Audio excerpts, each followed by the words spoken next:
ఇప్పుడు 15వ శ్లోకం పారాయణ.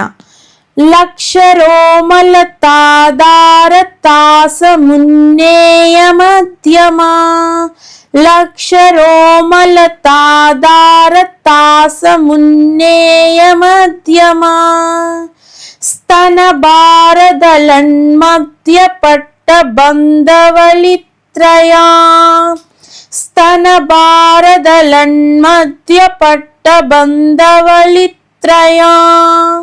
ఇప్పుడు ఈ నామాన్ని కలిపి చదువుదాం.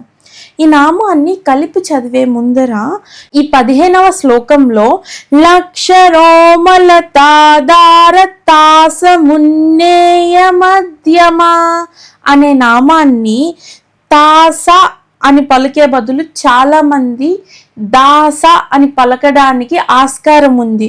కాబట్టి జాగ్రత్తగా తాస అని ఉచ్చరించండి. మీకోసం మళ్ళీ ఇంకొకసారి చదువుతాను, గమనించండి. లక్షరోమలతాదారతాసమున్నేయ మధ్యమా స్తనభారదలన్మధ్య పట్టబంధవళిత్రయా. శ్రీమాత్రే నమః. మీకు కానీ నా వీడియో నచ్చినట్లయితే లైక్ చేయండి, షేర్ చేయండి, సబ్స్క్రైబ్ చేయండి. Thank you.